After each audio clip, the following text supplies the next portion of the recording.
it's Pia from FashionStyle.com, and I'm currently on Skype with Danny Avila. How are you? Hello, hello, hello. I'm good. How are you? I'm doing good. So you're currently in Madrid? At home? Yes, I'm home. I live here in Madrid. I got yesterday actually. I was touring for the last 3 weeks nonstop, and I finally got home yesterday. So Oh, no. feels good to be back home for like I a day. understand completely what you mean. I'm actually right home too in DC. I just came in yesterday from New York, so it feels good to be home. I'm just like, I literally came home, I plopped myself right on my bed. I'm like, I missed my bed. Feels good, huh? Feels It good. definitely feels good. So how did you get into DJing? Well, long time ago actually. Before I started DJing, I used to play instruments like piano, guitar. I played the violin as well. So for me, DJing was like one more instrument at some point. I started when I was 13, I think, Wow. and it was like very naturally. I used to like watch a lot of videos online of like a bunch of stuff like from DJs and also like instruments when I used to play the guitar. And I watched this video of DJ Tiesto on YouTube, and I was like, oh wow, that's crazy. I want to try it out. So I bought this really simple controller. I think it cost me like 40 euros, like 6, 7 years ago. And I just started like messing around, like that was like 6 years ago. And you've come a long way. I remember actually the first time I saw you open for Tiesto, when was it? Last year in DC at Echo Stage. And Oh yeah. Amazing. I love that place. It's was, sick. It was really good. Like at first I had no idea. I was like, who is this guy? But you were really good. I liked you. You were really good now. So you currently have your residency in Pacha, Barcelona, right? Yeah, every Monday. Yeah. Yeah. So how do you like having your residency there as compared to in Vegas? Well, it's two totally different places. First of all, I mean, Vegas is a totally different crowd, a different vibe, and Barcelona is very touristic as well. But for me, to get that residency at Pacha, Pacha is like, for me, it's one of the most, not most important brands, also one of the most important brands, but it's very, I don't know how to explain it. It's just like it's been around for so long that it's just, for me, it felt like really, really amazing to have my own night. So basically, we start in July. I'm doing every single Monday until end of September.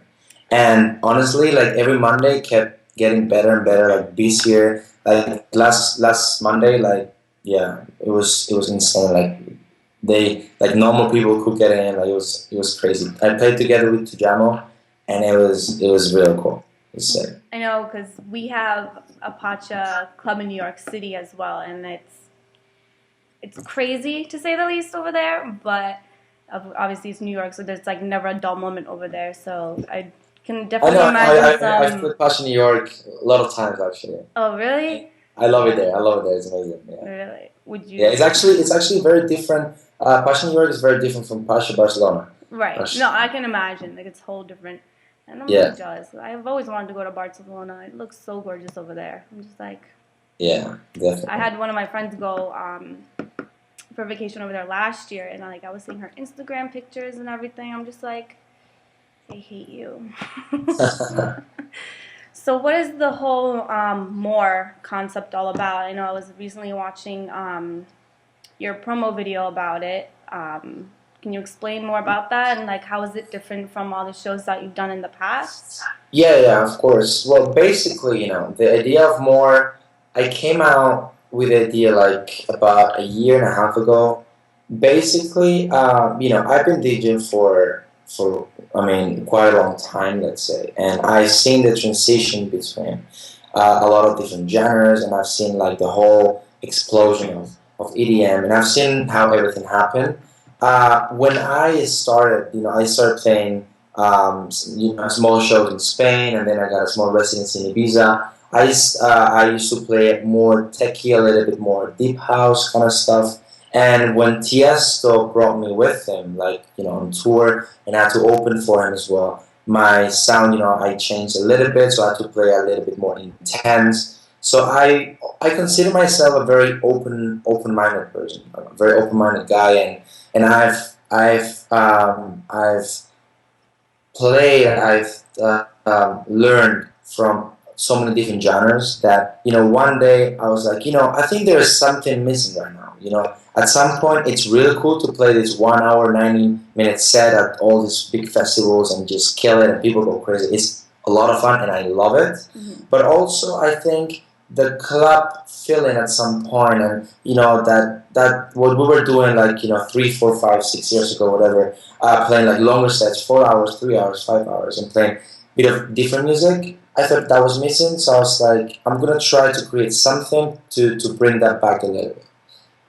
So, for instance, I did at that space in New York. I played 4 hours. I do it every Monday at Pacha, Barcelona. I play like 3.5 hours, basically from 2 till the end of the night until I do the closing. And I just can't wait to like bring it to more clubs, more festivals maybe, and let's see how it goes. But so far it's been real interesting. And speaking of being open-minded, have you ever considered incorporating your own Spanish culture and music in your mixes?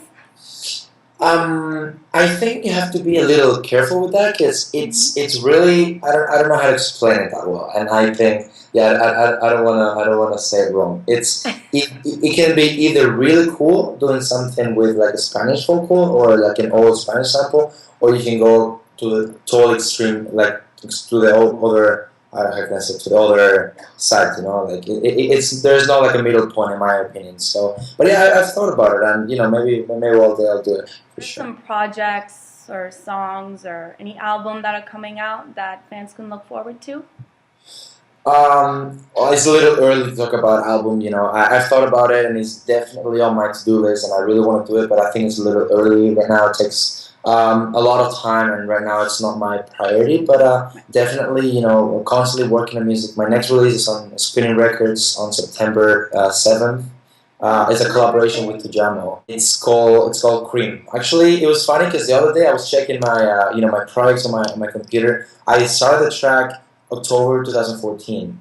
I wanted to make like a version of this old sample of this melody, and I ended up making like my own version. I sent it to Tujamo, and we kept going back and forth, and it's basically 1 year after the finally the track is coming out. That's actually releasing on my birthday, so I'm like, hey. Oh, is that your birthday? Yeah. Okay, so I'll try not to forget and wish you a happy birthday. Oh, thank you. That'd be so special. Who is someone that you really look up to, or like a big influence, someone that you would go to for DJ producing advice? Lot of different guys, I would say. I mean, of course, Ty as well. Sorry, Tiesto has been a big inspiration in my career, but I had a lot of like artists that influenced my music a lot since the beginning. From Roger Sanchez to like Dennis Ferrer, Defected Music, to like also Fed Legrand, especially when he used to play a little bit more in the beginning, more techie. To of course Axel Ingrosso, when he used to play in the beginning. Those all these guys influenced my music a lot, but the one that kind of like of course took me on board and I got even more inspired from him was definitely Tiesto. So if you could collaborate with anybody, dead or alive, who would it be and why? Well, if you say, well, actually I never got that question that way. If it's, I would say Michael Jackson probably, but I don't know. I mean, I've always been a really big fan of Porter Robinson because he always knew what he wanted to do, and he has a very unique music taste, I would say. Production-wise, he's very different and he's just great. So I would love to collaborate with Porter Robinson, and I'm gonna go completely to the other side, and when it comes to like singers and like pop stars or whatever. I've always wanted to collaborate with Madonna, not because, okay, I want to make a track with her and just like I want to put it out, whatever, just because I think she's been around for so long and she has so much talent and she has so much knowledge about music in general that I would just love to hang out in the studio with her. I'm going to switch it over a little bit to the fashion side. So, first, how would you describe your style? My style? Yeah. Like every other DJ, 95% black. And I don't know. That's a tough question. That's a tough question. I really like sneakers. Like I have probably that's. I'm in my house right now, so downstairs I think I have like 200 pairs of shoes. I think that's more than a girl. And I don't know. I wouldn't know how to describe my style. Like just one word. I really like clothes in general. I really like fashion in general. I'm not the biggest fan of like colors, like wearing like a pink shirt. Or I love your pink shirt, by the way, but no Oh, bumps. thank you. Thank you. But not to me. I wouldn't wear a pink shirt at a stage, you know, or like a blue. Mainly, I don't know, just black like every single DJ right now, right? Just being casual and comfortable, basically. Do you have a favorite brand that you like to wear? Like you said, you love sneakers, so is Nike or Jordan a big part of your collection? I really like Nike, Adidas. I love this Italian brand. It's called Buscemi. I don't know if I'm pronouncing it properly or not, but it's Buscemi. Like their stuff is sick. And what else? I really like this brand from Germany. It's called Tiga, Tigha, and it's really cool. They have like really cool stuff. Do you have something that you wear, like a must-wear item on a daily basis? You know what I've been wearing a lot, pretty much to like every single show. So the more concept, the logo is a plus. More is it's a plus. So we did like 10,000 tattoos. And every show, like I put a tattoo here, I'll put it here, I'll put it here, I'll put it here. Right now I'm not wearing it, but I don't know if I've worn some. No, not here. Yeah, they're downstairs. But. Ever thought of having a permanent? Yeah, I'm not too sure. I'm not too sure. I'm not the biggest fan of like tattoos. I like it, but not for me. So I'll just get like the fake ones. Alright, so what would you say is your favorite season to dress for? My favorite season? Sorry. To dress for? Winter. Winter. Why? I don't know. It's just I really like summer in general, but it's a little too hot sometimes, and I really like wearing jackets. So I don't know. I just like, and I guess in the summer, especially here in Spain or in Europe, you don't really wear jackets too much. So I'm sure it gets really hot over there during the summertime. It's really hot, especially in Madrid where I live. In the summer, it's really hot, and in the winter, it's really cold, really cold. So it's like no medium point, It's just like cold. It can't be worse than like New York winter, though. No. Okay. You can't get any worse than New York. I know. All right. To wrap it up really quick, tell us 5 things that we don't know about you. 5 things. Yeah. Wow, I'm gonna have to think a little bit. Okay, I know the first one. I hate vegetables, and when I say I hate vegetables, that means that if I'm at the airport and I want to eat something, if there's a tiny vegetable in a sandwich, I can't eat it. Not even like a piece of lettuce or like a tomato in a burger or something. No vegetables and no fruits at all. Not even small one. Yes. Okay. Yeah. Second one. I'm a little scared of flying. Yeah. A little bit, not too much. Not like Eric Pritz. He's at a point that he can't fly at all. But I'm a little scared of flying. Not gonna lie.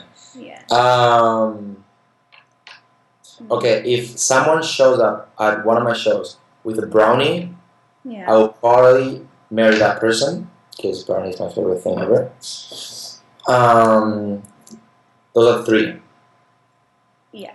We need some more. Maybe a craziest moment that you've had while DJing. Yeah. Actually, yes. One. I don't remember where it was exactly, but I was playing. It was late. Like it was like 6 a.m. or whatever. And at some point, like 2 girls, they were completely drunk, and they like stand next to the CDJs or whatever. And one of them, she fell on the mixer. She completely she broke everything, and it was packed. I remember it was a quite big club, and like the music shut down for like at least 20 minutes. But the funny thing is that no one left the club.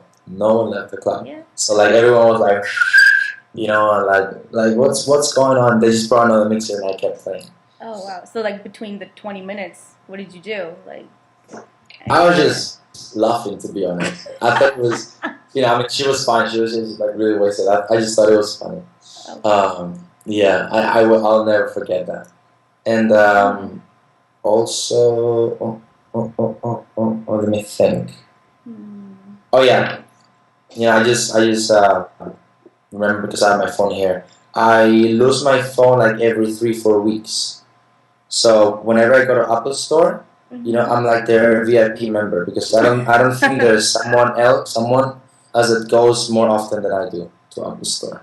So it's probably you walk in and it's like, yo, hey. You're like, Yeah, again? we have your phone ready. Don't worry.